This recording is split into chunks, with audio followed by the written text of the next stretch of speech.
So, hello again. So today I'm going to show you how to prepare a very tasty guacamole dish. So you may already know guacamole. It's maybe one of your favourite dishes.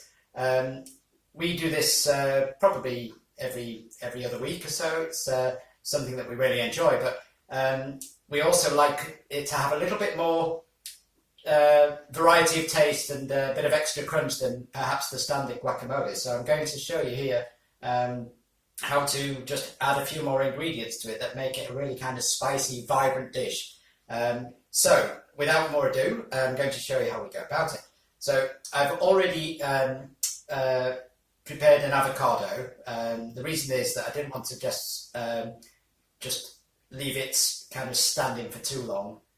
Because it does oxidize avocado, so it's best to actually, what we tend to do is we put a little bit of lime juice on it, and that just helps to preserve it a bit longer so it doesn't start turning brownish. So I've got an avocado in there, just one avocado, which I've just sliced up, and what I'm going to do now is I'm just going to mash it with a fork, just so that it helps to smoothen it out and becomes more even and able to be spread or spooned up more easily. So I'll just do that. It's already fairly soft. It's best to use a fairly ripe avocado for this. Avocados, ideally you need to test them beforehand to see if they're ready. If the avocado gives between your fingers when you press it reasonably well, it's generally ready to use. Don't leave it for too long because it tends to go all brown inside, and if you do it too early it just becomes very difficult to actually work, and you'll probably have a bit of a tummy ache because it's quite hard to digest before it's ripened properly. So that's mashed up the avocado there.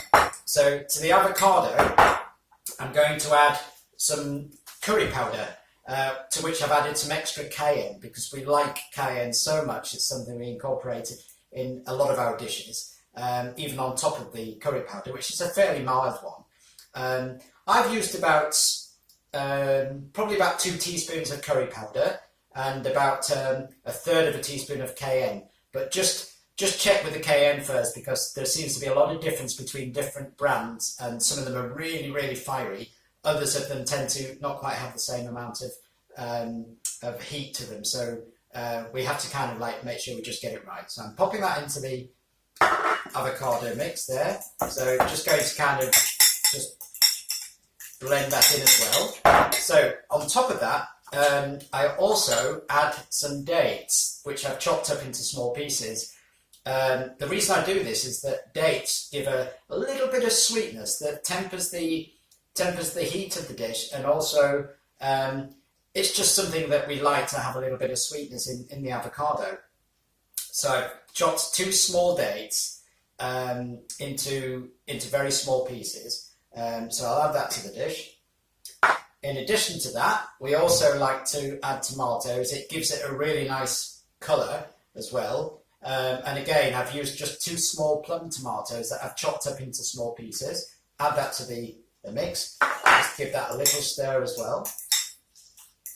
And then also, I mentioned lime juice earlier. I already put a little bit on to keep the avocado from turning brown, as I mentioned, but I've got a little bit more in here as well, just to add a bit of extra lime taste to the guacamole, because I think lime and avocado together works superbly well. And we'll hopefully at some point show you how we do our lime avocado dessert, which we've had reviews over.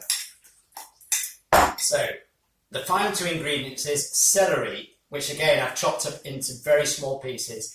About a third of a stick of celery is sufficient. And the reason we like this is it gives it, again, extra crunch, and also a little bit of kind of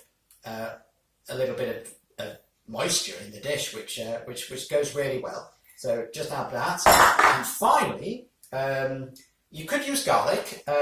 Not everyone likes to have too much garlic in the dish. We love garlic, but for this one we like to use onion. Sometimes we'll use a red onion, probably half to a third of a red onion chopped into pieces.